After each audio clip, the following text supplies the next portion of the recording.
Assalamualaikum warahmatullahi wabarakatuh. Alhamdulillah, alhamdulillahilladzi kana bi ibadi khabiran basiran.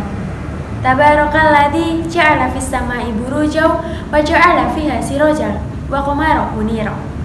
Asyhadu an la ilaha illallah wa asyhadu anna Muhammadan abduhu wa rasuluh alladzi ba'atsahu bil haqqi basyiran wa nadhira.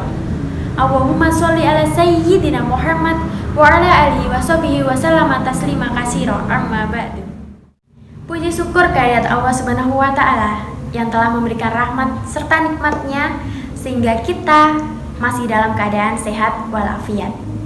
Tak lupa salawat serta salam kita haturkan kepada Nabi besar Nabi Muhammad SAW yang telah mengantarkan kita dari zaman kegelapan hingga zaman terang benderang, yakni Adinul Islam.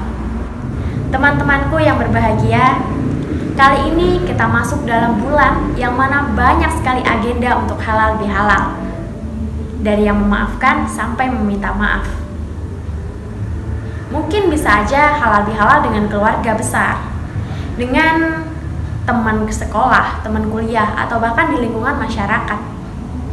Tapi sebenarnya apakah kita tahu makna halal bihalal yang sebenarnya?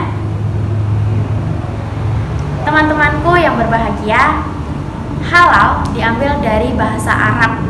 Tapi uniknya, masyarakat Arab sama sekali tidak pernah membuat halal bihalal.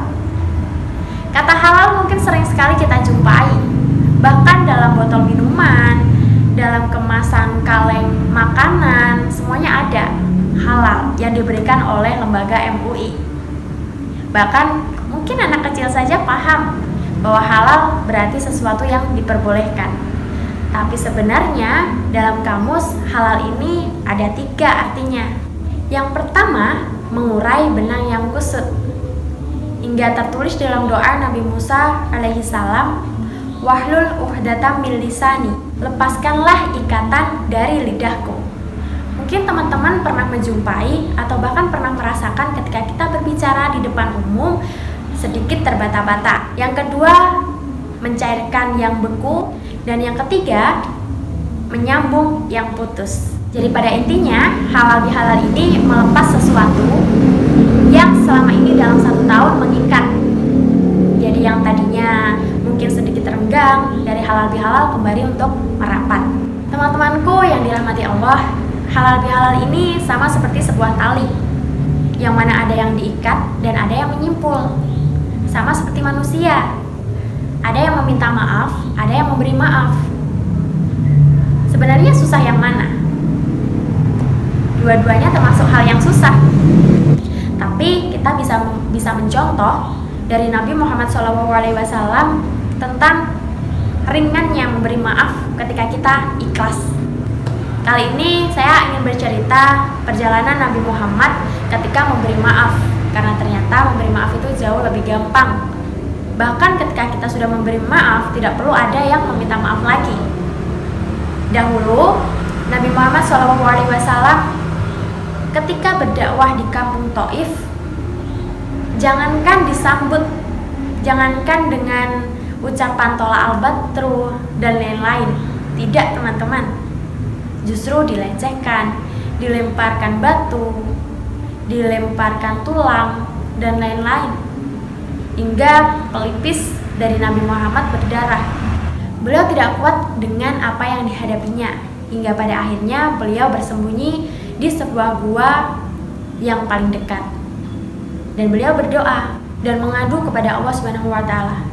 Ya Allah, ya Tuhanku, hanya kepada Engkau lah aku mengadu. Di sini saya benar-benar merasa rendah. Saya merasa hina dan saya tidak kuat. Saya sangat rendah di mata manusia. Hingga tiba saatnya malaikat Jibril turun menghampiri beliau. Ya Muhammad, tunjukkan kepadaku goa yang paling besar. Akan kucabut dan kulemparkan ke orang-orang itu. Dari sini sangat terlihat sekali bahwa Nabi Muhammad sangat gampang dalam memberi maaf. Saya tidak membayangkan ketika saya ada di posisi beliau. Mungkin saya akan menjawab pertanyaan dari malaikat Jibril. timpakanlah di sana goanya. Tapi luar biasanya Nabi Muhammad justru malah kembali berdoa kepada Allah. Ya Allah, semoga orang-orang kafir, orang-orang yang saat ini melempariku, kelak nanti akan mempunyai anak cucu yang bisa bertauhid kepadamu. Dan terbukti saat ini 100% di kampung Taif semuanya beragama Islam, Masya Allah. Nah, teman-teman, sebenarnya kita tidak beda jauh dengan Nabi Muhammad dalam hal sholat, dalam hal zakat, puasa, semuanya sama. Sholat 5 waktu, zakat, berpuasa dalam bulan Ramadan, dan lain-lain. Tapi satu yang membedakan, yakni ketika kita dalam memberi maaf. Kadang manusia susah sekali dalam memberi maaf orang lain. Nah, dari sini, dari cerita ini, saya harap teman-teman dan saya pribadi saat ini, setelah ini, bisa lebih gampang dalam memberi maaf. Karena sejatinya itulah yang menyambung kita silaturahmi dalam agama Islam. Nah, cukup sekian teman-teman yang dapat saya sampaikan. Kurang lebihnya mohon maaf. Wabillahi taufiq wal hidayah. Waridho wa inayah. Wassalamualaikum warahmatullahi wabarakatuh.